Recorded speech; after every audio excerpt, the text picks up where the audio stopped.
एक स्त्री का पतिव्रता धर्म सृष्टि के समस्त कष्टों से उसकी रक्षा करता है, उसके पति की रक्षा करता है। जलंधर की पत्नी वृंदा का पतिव्रत धर्म ही था, जो स्वयं महादेव से जलंधर के प्राणों की रक्षा कर रहा था। ऐसी ही एक पतिव्रता स्त्री माता अनुसुईया की कथा आज आपको सुनाने जा रही हूँ कि कैसे त्रिदेवों द्वारा परीक्षा लेने पर भी माता अनुसुईया ने अपने पतिव्रता धर्म का पालन किया, किंतु त्रिदेवों द्वारा माता अनुसुईया के सतीत्व की परीक्षा लेने का क्या कारण था? क्या है माता अनुसुईया की संपूर्ण कथा? पौराणिक कथाओं के अनुसार ब्रह्मा जी के मानस पुत्र ऋषि अत्रि की पत्नी माता अनुसुईया एक महान पतिव्रता स्त्री थी। उनके पतिव्रत धर्म का तेज तीनों लोगों पे फैला हुआ था। उनके समान पतिव्रता स्त्री इस समस्त संसार में कोई नहीं थी। पौराणिक कथाओं के अनुसार एक दिन माता पार्वती, माता लक्ष्मी और माता सरस्वती आपस में बातें कर रही थी कि उनके समान पतिव्रता स्त्री इस संसार में कोई नहीं। जब तीनों देवियां स्वयं के पतिव्रत धर्म और सतीत्व के अहंकार की बातें कर रही थी, तो उस समय आकाश में विहार कर रहे नारद मुनि ने इनकी बातों को सुना। त्रिदेवियों की बातों को सुनकर नारद मुनि उन्हें देवी अनुसुईया के संदर्भ में अवगत कराने से स्वयं को रोक नहीं पाए और उनके सामने जा पहुंचे। नारद जी तीनों देवियों से बोले, आप तीनों के दर्शन पाकर तो मैं धन्य हो गया। क्या वार्तालाप चल रहा है तीनों देवियों के बीच? माता लक्ष्मी बोली, हे नारद मुनि, आप ही बताइए कि समस्त लोकों में हमारे समान पतिव्रता स्त्री कोई और हो सकती है? नारद जी बोले, मुझे क्षमा करना माता, किंतु पृथ्वी लोक पर ऐसी एक महान पतिव्रता स्त्री है जिनके सतीत्व का तेज तीनों लोकों तक फैला हुआ है। माता लक्ष्मी बोली, मैं आपकी बात से सहमत नहीं हूँ मुनिवर। भला एक सामान्य नारी का सतीत्व इस प्रकार हम त्रिदेवियों से श्रेष्ठ हो सकता है? नारद जी बोले, अब ये तो आप स्वयं ही पता लगाएं माता। और ऐसा कहकर नारद जी वहां से अदृश्य हो जाते हैं। तब माँ सरस्वती बोली, नारद जी की मुख से ऐसी बातें सुनकर मेरे मन को तो संदेह हो रहा है। यदि उस स्त्री का पतिव्रत धर्म हम त्रिदेवियों से भी श्रेष्ठ है, तो हमें उसकी परीक्षा अवश्य लेनी चाहिए, अन्यथा हमें किस प्रकार उसके महान पतिव्रता स्त्री होने का प्रमाण मिलेगा? माता लक्ष्मी बोली, किंतु हम स्वयं तो उसके सतीत्व की परीक्षा नहीं ले सकते। उसके पतिव्रत धर्म की परीक्षा लेने में तो केवल हमारे स्वामी ही हमारी सहायता कर सकते हैं। ऐसा कहकर तीनों देवियां त्रिदेवों को याद करती हैं, उनको प्रणाम करती हैं। तब नारायण बोले, हे देवियों, आप तीनों ने एक ही समय में त्रिदेवों का स्मरण किया है, तो अवश्य ही कोई महत्वपूर्ण बात है। माता लक्ष्मी बोली, हे स्वामी, नारद जी की बातों ने हमारे मन को अत्यंत विचलित कर दिया है।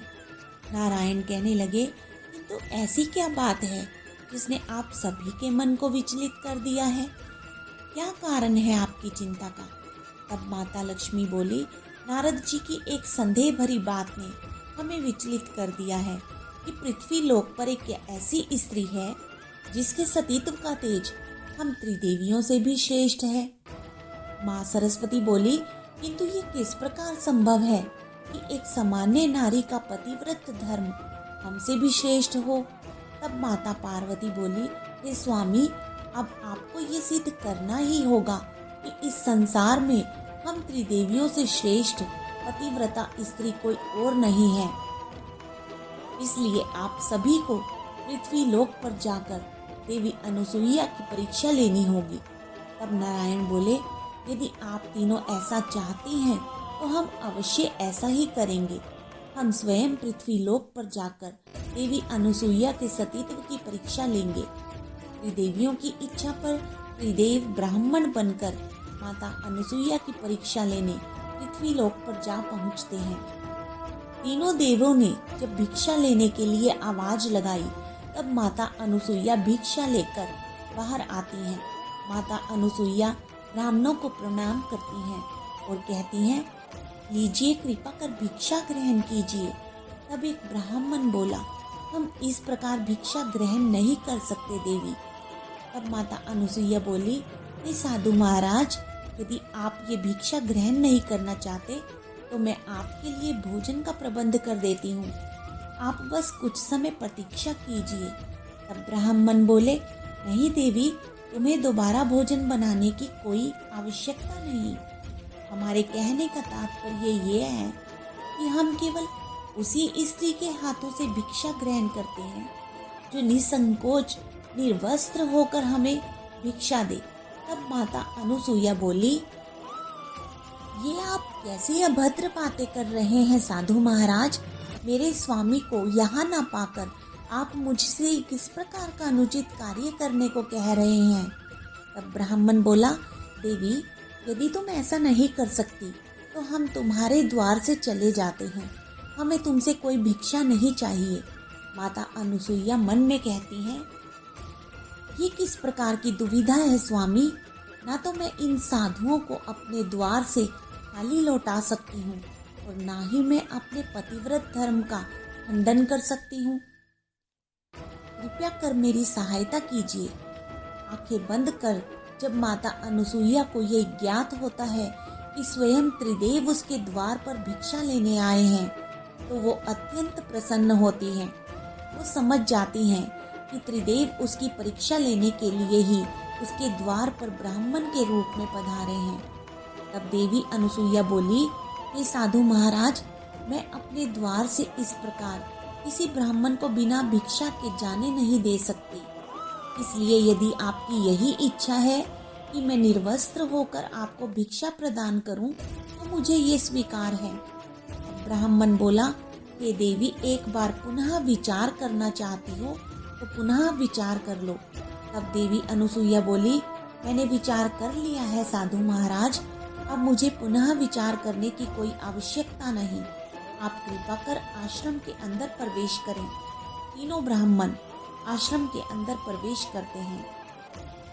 तब ब्राह्मण बोला, हे देवी, अब आप कृपा कर हमें भिक्षा प्रदान करें। तब माता अनुसुईया बोली, हे ब्राह्मण देवता, विलंब के लिए मैं आपसे क्षमा याचना करती हूँ। आप बस कुछ क्षण प्रतीक्षा करें। मैं आपके कहने के अनुसार शीघ्र ही आपको भिक्षा दूंगी। तब माता अनुसुईया आंखें बंद कर अपने स्वामी को स्मरण कर कहती हैं, हे स्वामी, यदि मेरा प्रेम आपके प्रति सच्चा है, यदि मेरे हृदय में आपके अतिरिक्त किसी अन्य पुरुष की छवि नहीं है, यदि मेरे पतिव्रत धर्म में पवित्रता है, यदि आपके प्रति मेरा सतीत्व सच्चा है, तो मेरे समक्ष बैठे ब्राह्मण रूपी त्रिदेव नवजात शिशु बन जाएं। और जैसे ही माता सती ने आंखें खोली और त्रिदेवों को देखा तो वो नवजात शिशु बन गए। त्रिदेवों को नवजात शिशुओं के रूप में देखकर माता सती अनुसुईया का हृदय अत्यधिक प्रसन्न हो जाता है और वो तीनों शिशुओं को बारी बारी से अपनी गोद में लेकर अपने बालकों की भांति उन्हें अपनी गोद में लेकर अपना स्तनपान कराती हैं। और उसके बाद माता अनुसुईया तीनों बालकों को पालने में सुला देती हैं। माता अनुसुईया की कोई संतान नहीं थी, इसलिए अब माता अनुसुईया अपने बालकों की भांति ही उनका पालन पोषण करती हैं। किंतु जब लंबे समय तक भी त्रिदेव वापस त्रिदेवियों के पास नहीं लौटते तो उनके मन को त्रिदेवों की चिंता सताने लगती है।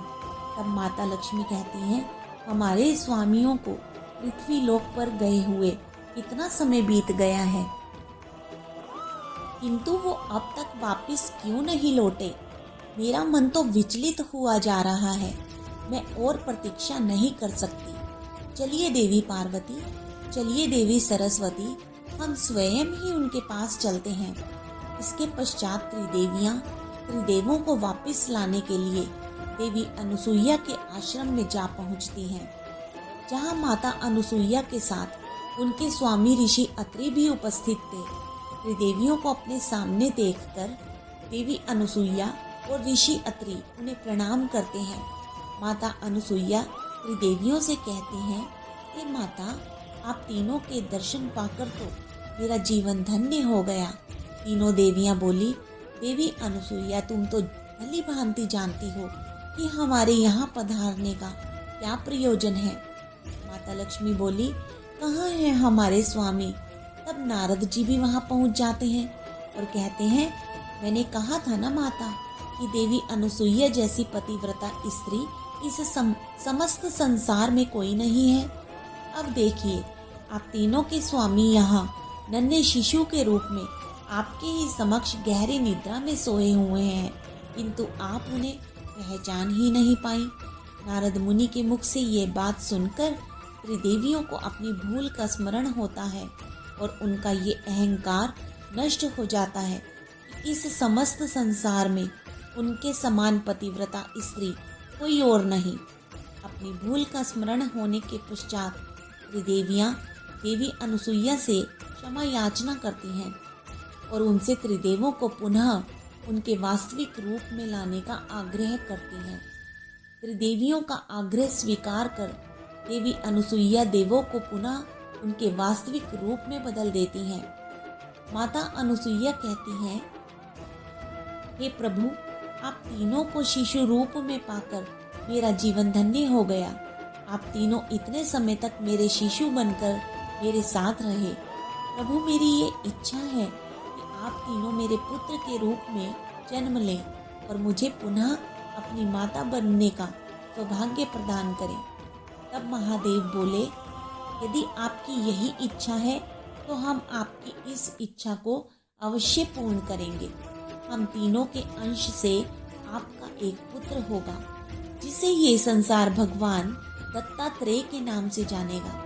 कुछ समय पश्चात ब्रह्मा जी के अंश से चंद्रमा, महादेव के अंश से ऋषि दुर्वासा और त्रिदेवों के अंश से भगवान दत्तात्रेय का जन्म होता है और भगवान विष्णु के अंश से भगवान दत्तात्रेय का जन्म होता है, जिसे भगवान विष्णु का छठा अवतार भी माना जाता है। तो दोस्तों, स्वयं की श्रेष्ठता पर विश्वास करना उचित है, किंतु स्वयं की श्रेष्ठता पर अभिमान कर किसी को अपने से सर्वोपरि न समझना जरा भी उचित नहीं। तो दोस्तों, ये थी माता सती के सतीत्व की कथा। अगर अच्छी लगी तो लाइक और शेयर भी करना। जय श्री कृष्ण, जय श्री राधे।